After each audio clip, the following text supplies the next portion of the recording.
It's all How right. is We're in COVID? lockdown. We're in full lockdown, and Oh no. yeah, Okay. the prospects are that we will continue to be in lockdown. So Oh, but I I was under the impression that you would have Christmas at least. I think there was some indication that maybe there would be like some lifting of the restrictions, but I yeah, guess we have to wait and see. we'll see. Yeah, I think. All right. Um, okay, we have about 20 people in the The room, mic so now. yeah, I think I will start by introducing you. Um, Hello, everyone. Welcome to the final keynote for today. We have with us this afternoon Dr. Vania Dimitrova from the University of Leeds.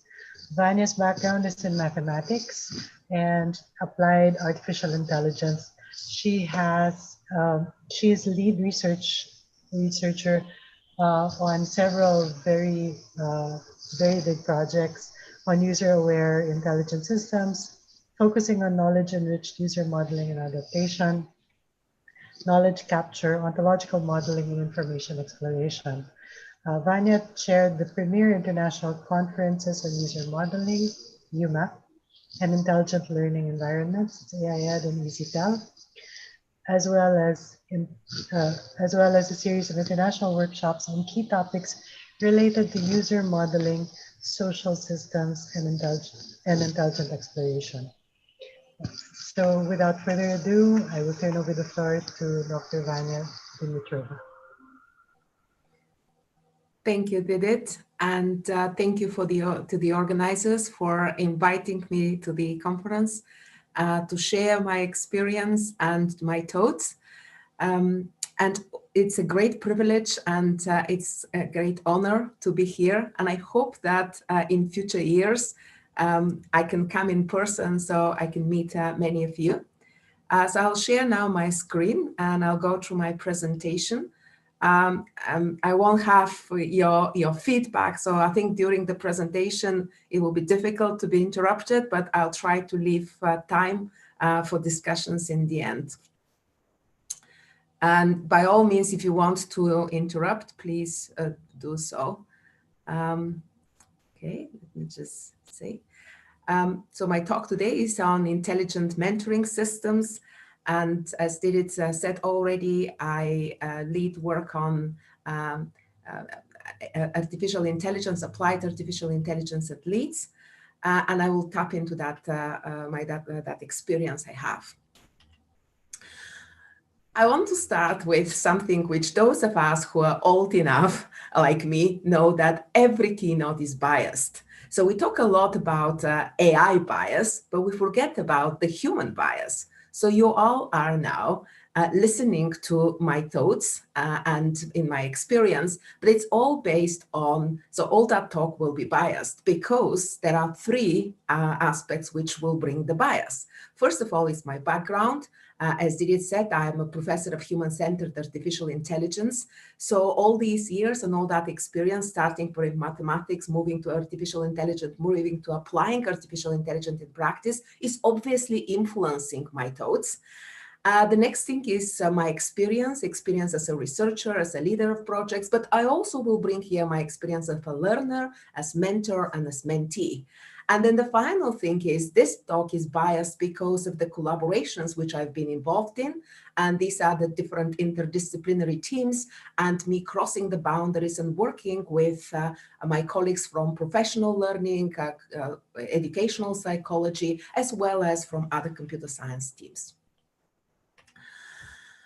So my research focuses on artificial intelligence for augmenting human intelligence. So I work in a range of domains. This is an applied AI, when we are building intelligent systems to help people do things better, to help them take decisions. And you see example from here on the left-hand side, our domain in construction and kind of like with civil engineering domains. We also help people to preserve knowledge in their team meetings or how they're taking decisions. To learn from experience, on the right-hand side, you see examples from my recent work in medicine, in healthcare, and also kind of elderly care. And also we are looking how we can change people's behavior.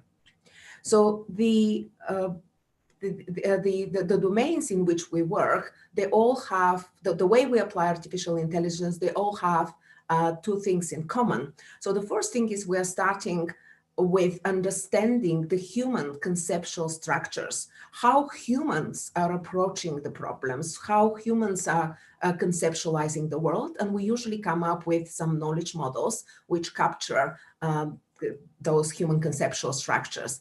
And at the same time, we're looking for ways to understand the individuals or groups. And then that is kind of like methods of user modeling and dialogues and analytics. We are bringing those together and we are building intelligent systems. So my experience, which I'm bringing here, is on building intelligent interacting systems. So from that perspective, I will bring that experience I will bring in this talk. My talk will be structured using a very popular reflection model. I am a lifelong learner, and as a lifelong learner, I always apply some reflection models. The one which is my most favorite one is the what, so what, and now what. And you'll see the reference at the bottom.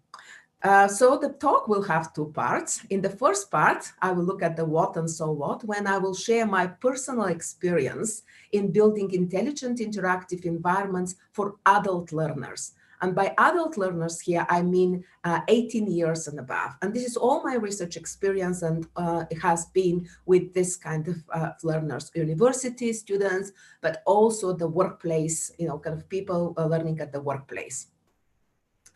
And the second part of the talk will be the now what.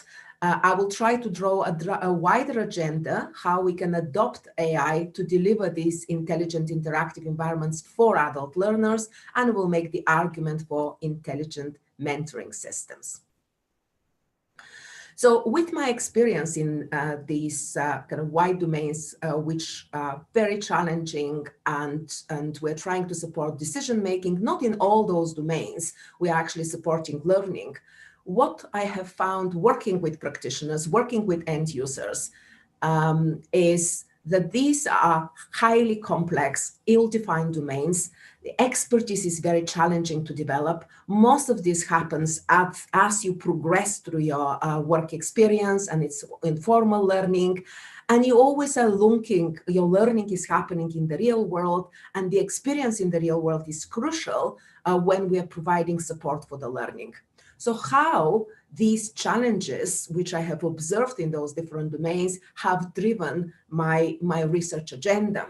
And I hope, again, this will, I'll share that experience, and I hope this will give you an indication why and how I was motivated to look at artificial intelligence for to improve learning of adult learners. So this is the core part. This is what I have been working on. I think pretty much all my research life in artificial intelligence in education, and I was kind of excited that now I will be I am the president-elect of the International Artificial Intelligence and Education Society, and I'm hoping to drive this society in the direction to think about these broader domains when we start to think about those adult learners, as I said, 18 and plus. 10 years ago, I led a European consortium, a fairly large European project with 7 partners across 6 countries, looking at the future of intelligent learning environments for adult learners. And I have copied here text from the initial proposal, which wowed the reviewers at that time and was seen as highly innovative. I argued that adaptive learning environments for adult workplace learning are important and will be the next generation of innovative learning and training. And I also argued that they were, at that time, alarmingly neglected by the research community. They will have to be underpinned by adult learning theories. We cannot mechanically transfer what we have done and tested in controlled situations with children for the adult learning. And the crucial thing is that, so the first thing is they're alarmingly neglected, and the crucial thing is that they will need to be tailored to the way adults learn, self-directed, experience-based, goal and relevancy oriented. So that has been my driver since 10 years ago, and it continues to be my driver and kind of my conviction that if we want to get and develop those intelligent learning environments for adult learners, we need to address those models of adult learners. So the first thing is the whole project was arguing that we need to find ways to link experience in the virtual world and in the real world. So for us, the virtual world was situated simulations. So we are simulating, for example, you see the two simulators we were working with. One was simulating business interaction and the other one was simulating medical consultations. And in these safe environments, the users can go through different situations. The users in our case are learners, and then they can practice and they can take decisions and in these environments. But then is the real world of the real business meetings when kind of like on-the-job experience will happen. So you can have social meetings in the business settings. Particularly our project focused on cultural awareness. So these kind of business meetings, social business meetings are quite important for cultural awareness, or like the medical consultations in the real world. So these two worlds are disconnected, and it's kind of our learning in the virtual world becomes kind of artificial there, but adults learn from the real world. How can we make that connection?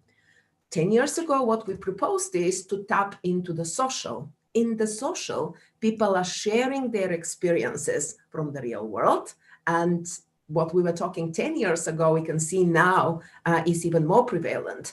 So people tweet about their experiences, they share pieces, they record their experiences. So there's a lot of digital traces in the social world, which tell us something about the real world experiences. So the challenge here is how we understand that real world, and then which is projected in the social, and how we then bring it back to the, and augment the virtual world. And that was our target, and that was our journey, and that's continuous. It remains to be a kind of a big challenge. So what I will present to you now is how we were looking at these digital traces we live in the social spaces, and how we can improve experiences of environments for adult learning. So here comes the what of my reflection. The first part is, how can we understand the learners and their real world experiences from the social interactions they live? We're talking about bias talk. So we've done it in many domains. We know that we need to understand the conceptual structures. We need to understand how people are approaching the world. What is important in the world? Which aspects should we look for when we're analyzing the social traces? So we approach that by developing an activity modeling ontology. And so the project focused on interpersonal communication. So we look at generic interpersonal communication. Particularly, we focused on dyadic communications. And then we looked at areas within interpersonal communication where there can be cultural variations. And we indicated those in our ontology. So that's why we have kind of published it twice, the ontology without cultural variations, and then the ontology with cultural variations. So here is an example of areas where we can have cultural variations. So you can have different dressing norms, for example, eating norms. You can have different ways of representing emotions. You can have different ways of representing politeness, etc. So this is kind of a bigger ontology. And we also, as you can see here, we have the DBpedia, because we then managed to crawl and go through these widely available knowledge models. So DBpedia is the knowledge model behind Wikipedia. And then we can bring in some more more concepts. So our ontology became kind of bigger. And that allows us now to listen when we're looking at the social interactions, to listen about concepts, things which are mentioned, which relate to the activity of which in our case is interpersonal communication. So that was a crucial part of the way how we approach this problem. What that allowed us then to look into the social content. So we can take the various digital traces which are left in the social content, and then from there, we are applying now, using the ontology, we could bring in other ontologies as well. So for example, we brought in a specific ontology of body language, which goes into more detail of body language concepts. So we take the textual content from the digital traces, we do the semantic augmentation, which basically means that we link the digital traces to the concepts in our ontology. And then from there, we can identify groups of concepts which have been mentioned by the users, and we call that the viewpoints model. We applied that in one of our simulators, and here is also why I'm showing this screenshot. I want to show you how we tapped into the social. So thinking of your already existing systems, in which case this was the business simulation, and we brought in the so-called shout box. And at that time, Twitter was just about to becoming quite popular.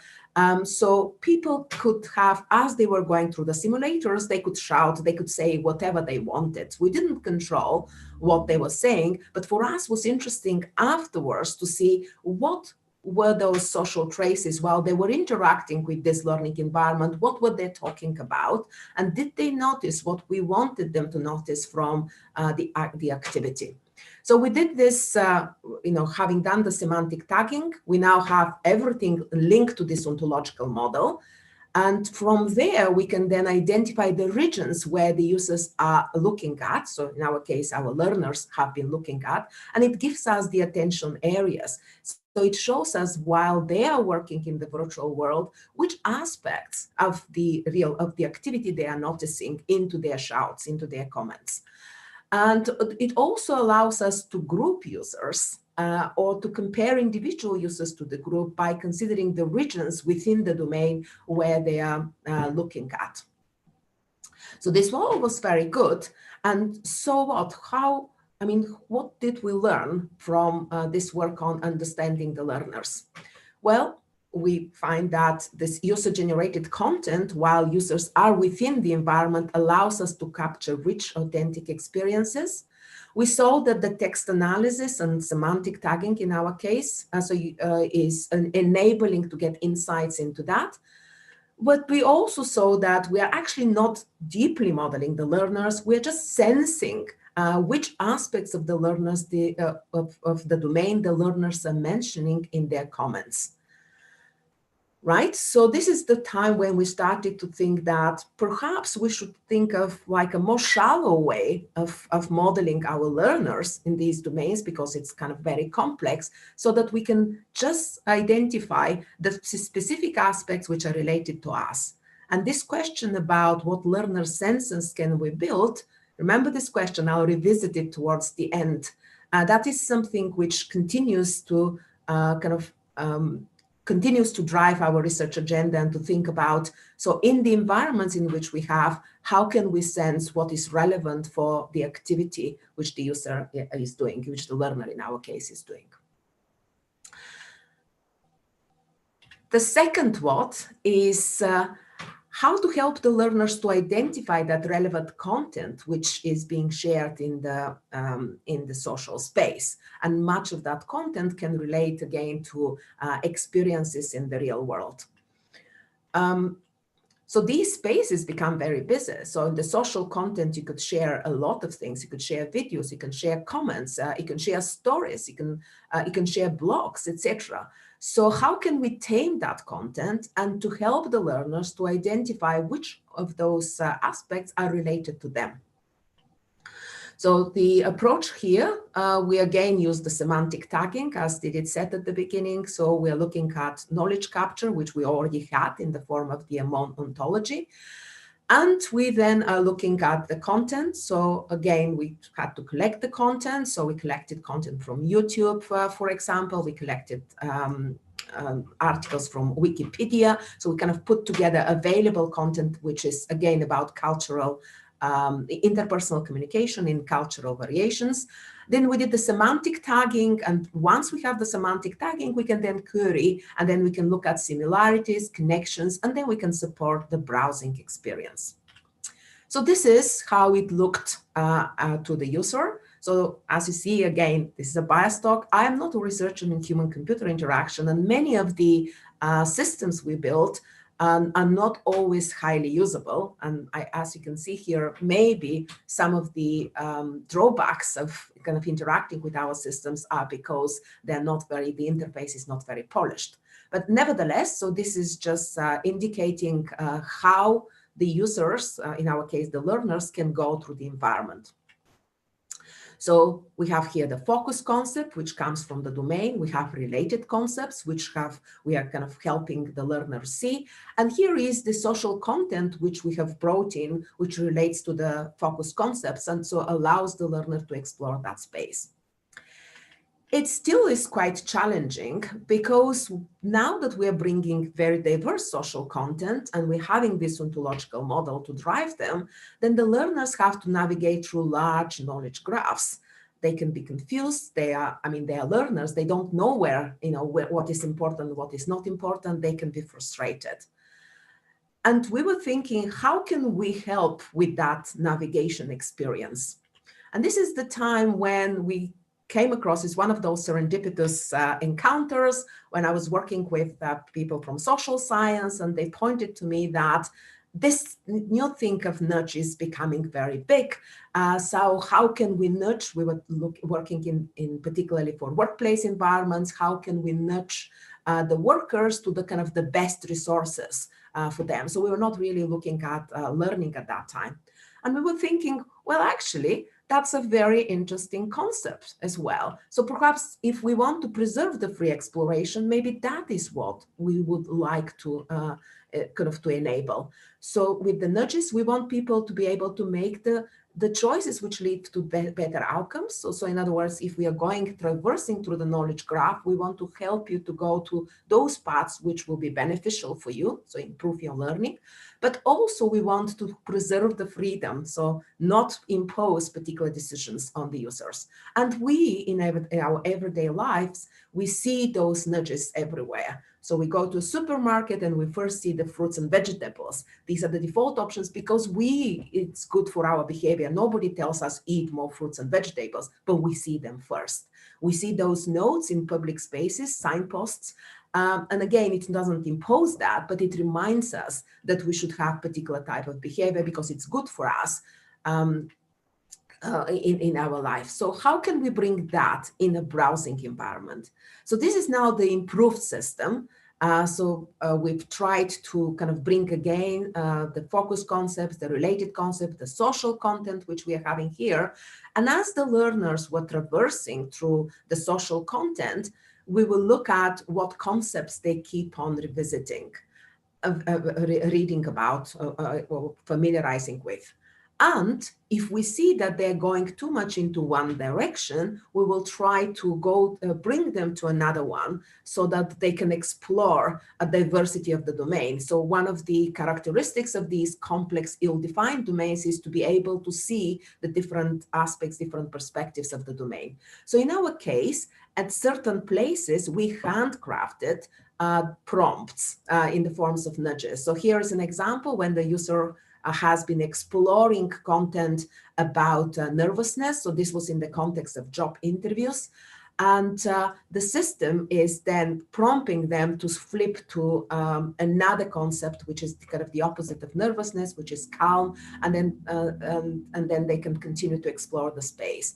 The learners in our study, the study which we did with the system, particularly appreciated that flip, that direction, that nudge, because they then realized that when the applicant is nervous, the interviewer has to stay calm. So that calm went to a different direction of the job activity, pretty much serendipitously.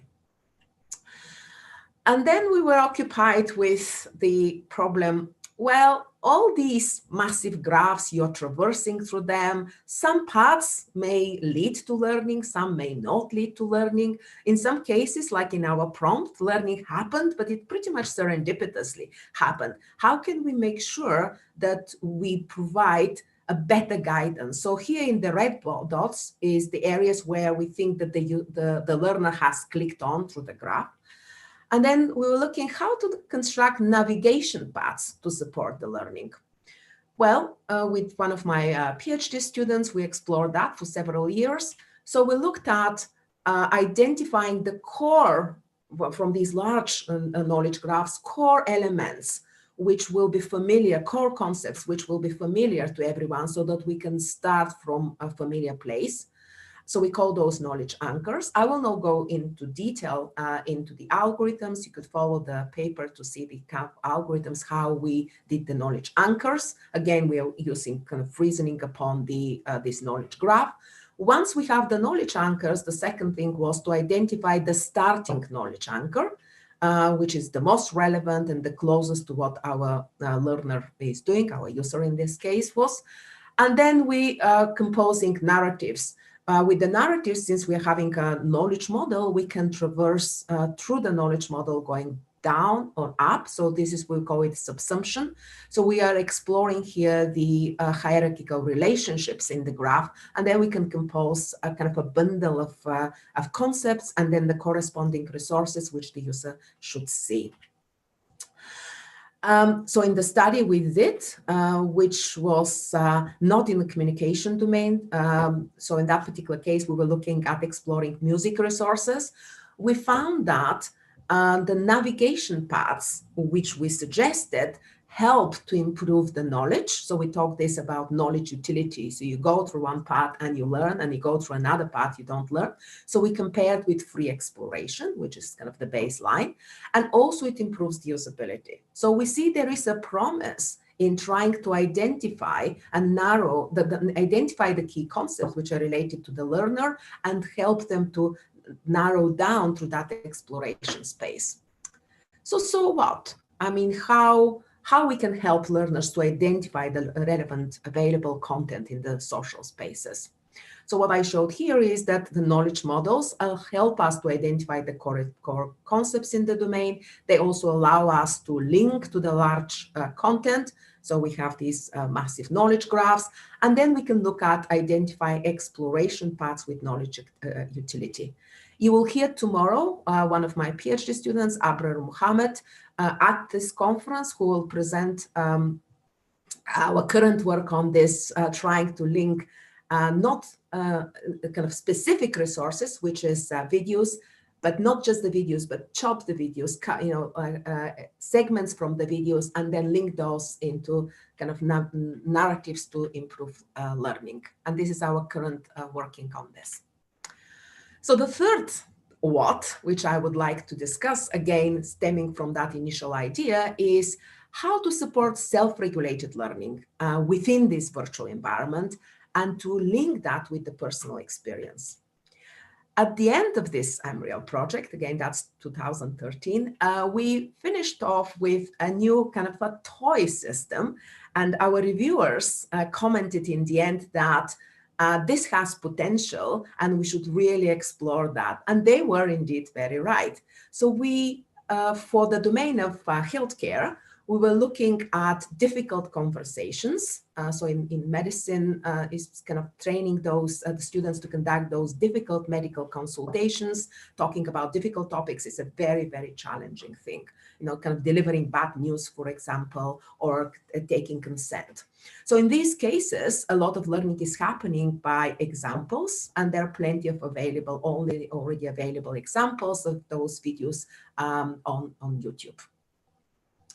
So what we did there is a system which allows the learners not just to watch the videos, which they would do on YouTube, but also to interact with these videos so that it can improve the kind of the engagement with the videos.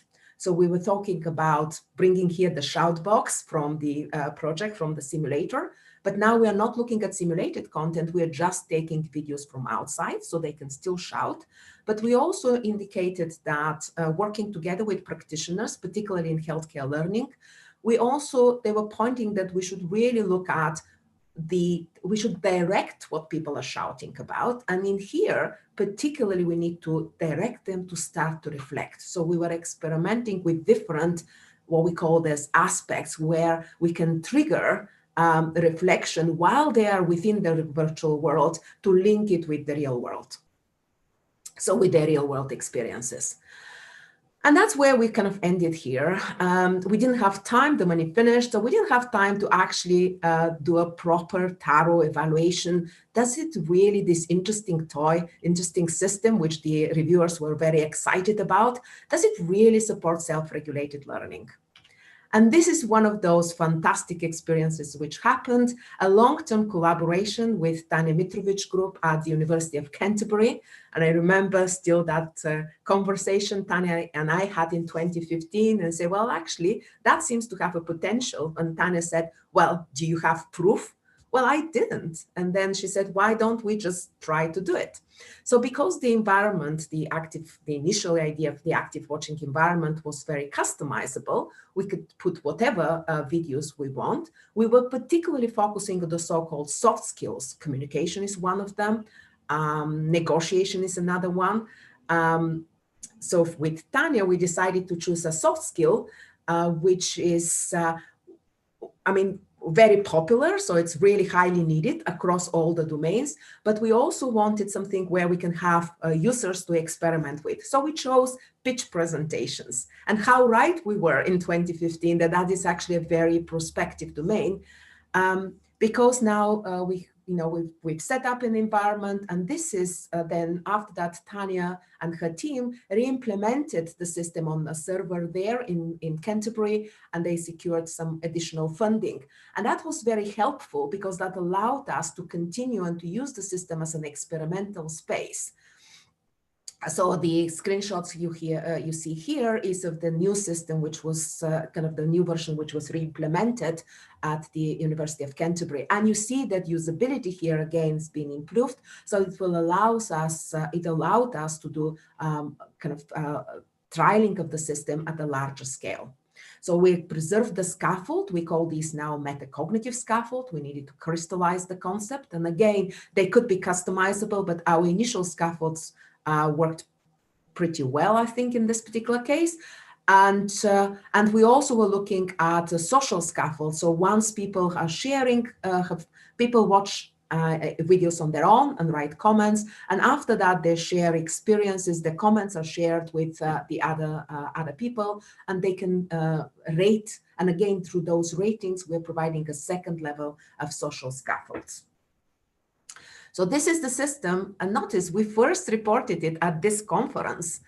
So this is really a very special conference, very close to my heart, because kind of fantastic ideas have been started from here. And then later on, we explored different streams. Once you have your experimental platform, you can prop and an exciting domain, you can prop different experiences. And you also have heard about this again at the conference in 2017. I will select, remember this is a bias talk, so I will select just some aspects of this work just to make sure that I'm making the argument of my kind of second part of the talk. So we did a number of experimental studies, and counting, and I know that Tanya is continuing to do some further studies in her group with students. So we did 2 studies with postgraduate students and about 6 and more studies now with undergraduate students at the University of Canterbury, and there's more than 2,000 students who have used the system. And it's the same setup. We put 4 tutorials very carefully selected on pitch presentations and 4 examples, again, very carefully selected on pitch presentations. We preserved the Microsoft scaffolds, the same with aspects and ratings. And we also developed a presentation skills ontology, which will tell us the key concepts which are related to presentation skills. We focused on things like delivery, structure, visual aids, and also the presentation attributes. So whether its presentation is exciting, boring, etc. And we did a number of studies, but all followed the same experimental design. Again, the consistency is very helpful, not just for your ethics, because the ethics we received in 2015, 2016 from our universities, we needed to stick to it, but also it allows us to compare results in different contexts and in different settings. So we start first by learning something about the learner, their demographic profiles, and we're checking their knowledge about the domain, again, using our ontology to to prop and see where they will, so what's their knowledge about the domain. Then they interact with their personal space, in which case they will watch those 8 videos and they will make comments. And then after they finish with that, so we'll give them usually a window.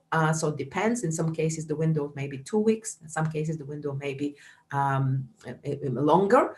And then we will we'll close the individual space, we'll test their conceptual knowledge, we'll look at some usability parameters, and then we'll open the social space in which they will watch those videos, but they can also see comments by other people. And again, we will test the conceptual knowledge and usability. So from an essence of what we have found from the very initial studies is that writing comments and rating comments led to increased conceptual knowledge. So this is good. These microscaffolds were very good, and especially looking at the diversity of microscaffolds was very important. But also writing comments was demanding. Students didn't know where to look at, what to write about, etc. So how can we scaffold this process? And this again now come to the idea of, well, we did that the nudges before and we were experimenting, and it seemed to be an interesting concept. So we can preserve the freedom, but we can also direct the user to the good behavior, so the things which are useful for them. So now we did in a very serious way now took and looked at the choice architecture for interactive nudges. When we're doing choice architecture, we need to look at what is the observed behavior which we need to correct. And in here now we're starting to look at the digital traces. What do the digital traces tell us about that observed behavior?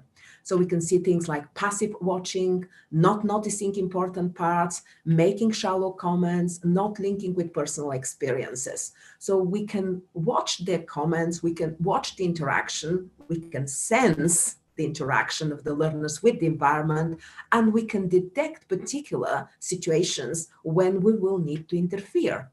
So before we interfere, we need to know what will be the target behavior. So the target behavior, in our case, will be to help them make comments, to help them notice important part, to help them make reflective comments, and to reference possibly, to their personal experience. So now that we know what we want to happen, we can then change the environment, bring those subtle nudges in the environment so that potentially that can happen. So we looked again at the taxonomy of those interventions, of those nudges, again, coming from social science and psychology. There are 3 types of, so we looked at 3 groups of nudges. So decision information, which help you before you are, taken the decision to do something. So it helps you to make the decision easier, helps you to translate information, or it gives you a social reference point. The decision structure is usually we're giving these default options. So we can increase the effort if we see that something is particularly useful for learning. So we can ensure that the learner stays there and deepens, especially with writing comments, for example. We can show group options. We can show how to change opinions from one direction to another. And then we also can assist with the decisions by, say, providing reminders and also rewarding good behavior. So here are examples from our framework. So if we look at decision information to make information visible, we used a framework which is dialogue game-based framework. So we look at the goal, what is the goal of this nudge? So in this particular case, for example, is to avoid possible passive learner behavior by signposting areas where something interesting in the video is happening. The target behavior, so what we want to happen at the end of the nudge, is the learner actually goes to the system and indicates, makes a comment at that area. I mean, what we will do as interaction in this particular case, we are just showing a visualization, and then the learner can make the comments while watching the video. So that's the outcome. And again, I've shown here an example of, say, for example, reward facilitate commitment. In this case, this is the bottom example. We can look at reward positive behavior. The learner has already made comments, and these comments are linked to personal experience. So then we want to reward that. So we want to give them a prompt that they're doing things right, and that is helpful for other learners. So we didn't implement all, they weren't implemented all the nudges which we came up with our framework. We selected some, and Tanya and one of her students and colleagues there were implementing those interaction nudges. And here is an example of the nudges which they implemented. So here is a prompt to help the learner to make comments. Here is the visualization. And in particular here, we've looked at one specific aspect, which is the most difficult reflection points, which is, I didn't realize I wasn't doing that. And you can see in this particular video, those purple dots where people stop when other people have stopped and made the comment that they didn't realize they were doing that. So, and then if you hover on those, you could see the kind of the comments which the other people have made. So that helps you not only understand the video, but also prompts you what comments you can write and how you can engage with the video. So we did several studies to evaluate the effect of the nudges. So we continued with postgraduate students. As I said, it's good that we preserve the experimental setup so that we could do longitudinal studies, and also Tanya did with undergraduate students at the Canterbury. So the hypothesis, we test what will be the effect of the nudges. So the most positive is that they actually allowed more reflective aspects, which is good news. So learners were starting to look at these. But the nudges would result in more comments. It was in some cases, in the others didn't happen. Then the nudges will foster more active and constructive behavior. Again, in some cases it happened, in the others didn't. And then result in the differences in objective opinions. For us particularly, it's very important that it happened in the second column where we have a larger size, and then we can check also statistical validity in those cases. So the subjective opinions, for example, the learners were seeing the system easier to use when we were bringing those nudges. Right, and so what? How far have we gone with this one? And as you can see, obviously, we are still kind of busy with this research. Well, the points which we found as kind of the wisdoms and I would like to share with you is we are tapping into content, again, user-generated content, experience of other students to shape the learning of new students. We didn't toy with the concept of learner sourcing. In parallel, there has been research, again, within the educational community, looking at that concept of how we can use past learners to shape the experience of our new learners, and that's the learner sourcing concept. So we see that that's working, and we can look at creative ways of using that. The choice architecture, particularly looking at the observed behavior and target behavior, starting with that and thinking of the choices, again, is something positive. And the interaction means in terms of prompts, visualizations, or any indicators were working. You have already heard today Negar's presentation at this conference this morning when she's looking at improving the nudges, looking into the comments and improving the quality of the nudges. So what we are doing in Leeds, something which you might be interested to hear about, and it's kind of occupying us, is to look at helping with the learning in the workplace domain. So this is a project funded by Health Education England, and that is the organization which educates the health professionals. So NHS is the national health system in the UK, doctors, nurses, radiographers, etc. So what they have created, Health Education England, is a vast repository of resources which will be helpful for upskilling and kind of on-the-job training. But health professionals are very busy, and they can be lost within those resources, but also how do they know? How do we nudge them so that they can go to the resources and improve their learning when that is not part, in many cases, that's not part of their job.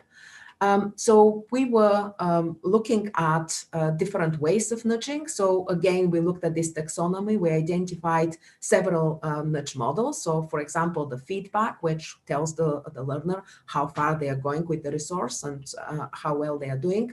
The external information, when we make a connection between the resource with the course and their professional development. Opinion leader is when we are, this is the social reference point, when we are pointing at kind of organizations which have accredited this. And then this one is the benefit. What will be the benefit for the learner if they look at this resource? And the last thing is the self-commitment. So the learner can take this for future references. So we did a study with 107 students in medicine and health sciences at the University of Leeds, and we kind of wanted to find out which of those nudges will indeed be attractive so that they can click on the resource and benefit from learning, from reading this resource, interacting with this resource. And we also wanted to find out whether there are any specific individual differences. So the most popular nudge was the opinion leader. The next popular was the external information, and the control situation when there were no nudges, and this is the current interface, which how the resources are shown, was kind of pretty much similar to the feedback we are showing the learners how well they are doing. We noticed some individual differences, and particularly the personality types, but there were not significant differences. And what we are working on now is trying to see whether these results will repeat if we do that study with healthcare staff, because we were using with healthcare students. So what this helps us to indicate is what kind of nudges can be helpful to prompt the learners to go and explore particular resources.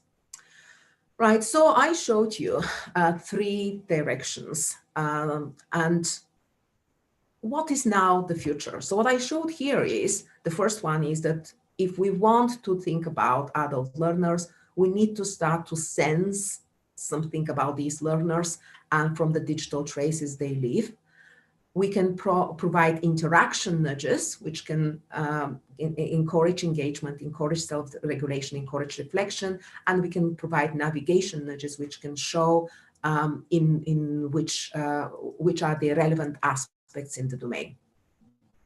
So what's the future? So this slide is dedicated to Professor Jim Greer.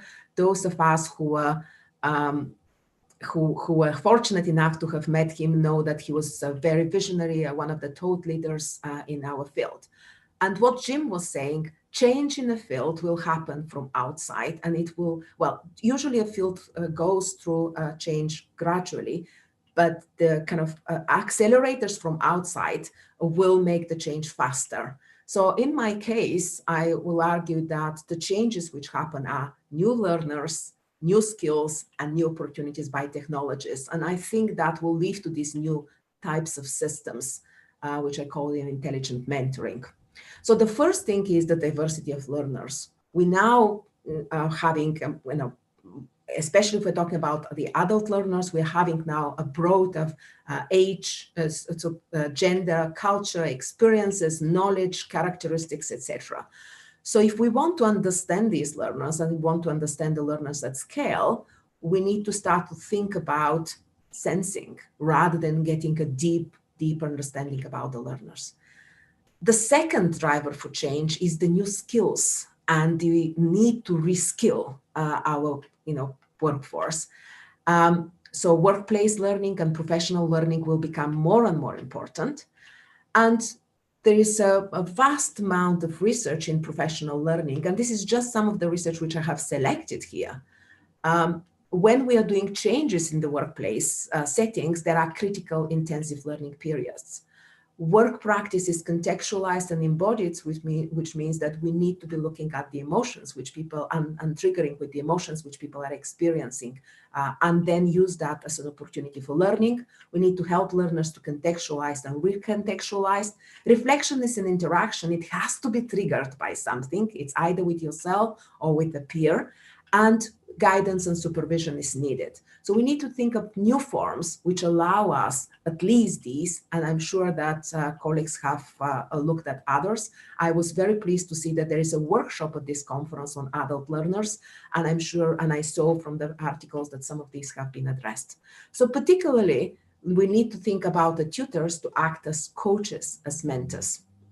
So in the workplace, it's not arguable that everyone needs a mentor, but can everybody have a mentor? Mentoring is very expensive. Not everybody is a good mentor. And in some cases, we certainly cannot provide such mentoring support.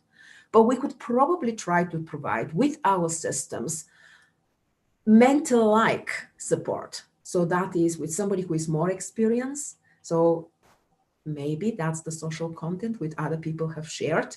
We can help to bring self-awareness. We can help to link with real-world experiences. We can help to trigger reflection. We can help with goal and action setting. So what kind of functionality we will need to bring, or we need to support?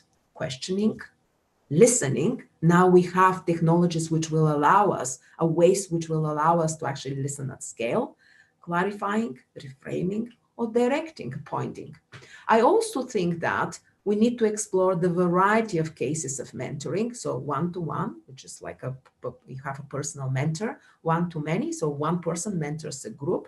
And then many people, experience from many people is used to help with one person. Our experiences of many people are helped with the others. So what I showed you here with tapping into the social interactions, or kind of like the learner sourcing idea, is the many-to-one or many-to-many.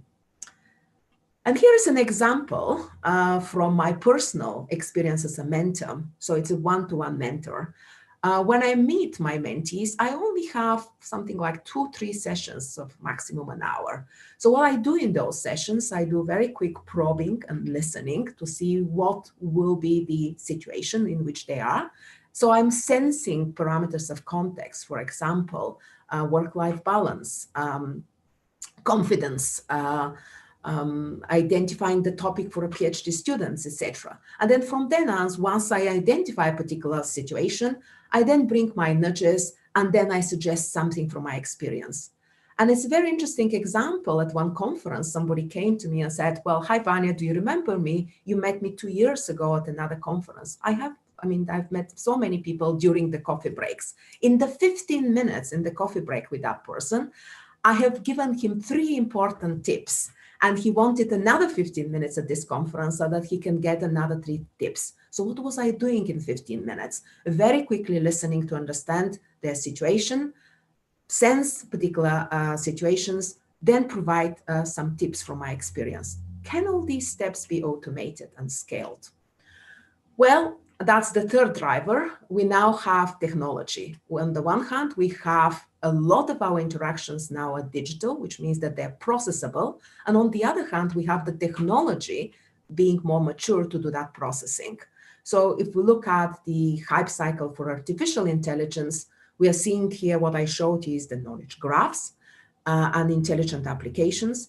But there's a lot of potential from the natural language processing of understanding content, and then bringing those interactive chatbots. Computer vision will allow us to understand virtual interactions and understand more about the interactions in the virtual world. And then machine learning and the deep learning models will allow us to improve the processing power. And as you can see, digital ethics is very high up here, so we should not forget about that. So what I have indicated here, and I believe these kind of new types of systems, we will be thinking about sensing from the traces which our learners leave, elements of reflection, elements of confidence, motivation, stress, attention. We can bring into interaction to question, prompt, clarify, or we can navigate and we can do tips, suggestions, and examples. In 2013, we had the AI grant challenges in education. I believe that now, in 2020 and onwards, we have data, we have AI, mature AI technologies, we can address these grant challenges. And as you can see, the first one and the last one very much relate to this specific talk. And this is the take-home message. I believe that time is now ripe for us to start to think about these intelligent environments in the adult learning. And what I try to convince you is that these three areas, sensing, nudges in interaction, and nudges in navigation. Just a big thank you to a large team at Leeds, at Canterbury, at Health Education England, and Scaled Insight, to my colleagues. And I'll stop here. Thank you very much, Vania. That was a very fascinating talk. I was taking down some notes, and I particularly liked your distinction between sensing and modeling, and not aspiring to be a mentor, but rather being mentor-like. That was I will probably watch your recorded lecture again because there was so much in it that I think is very, very valuable. Thank you. Unfortunately, we are out of time for questions, but we would like to present you with a certificate of appreciation for the talk that you presented today. And I will request Alex to show the certificate on the screen. Alex, if you will. Okay. We present the certificate of appreciation to you, and if you can imagine us physically giving the certificate to you at this moment. I realize that we're all virtual, but thank you so much, and may I invite people to applaud, please. So thank you very much. Thank you For your talk. If people have questions, you can send me the questions, so they can probably post to the organizers and send to me, and I will answer those questions. Thank you very much. All right. And to everybody who attended, thank you so much for your presence. Please remember, tomorrow we start at 9 a.m. Our keynote speech tomorrow morning at 9 a.m. is going to be given by Dr. Lung Xiang. We hope to see you there, and thank you again. Have a good evening, everyone. Thank you.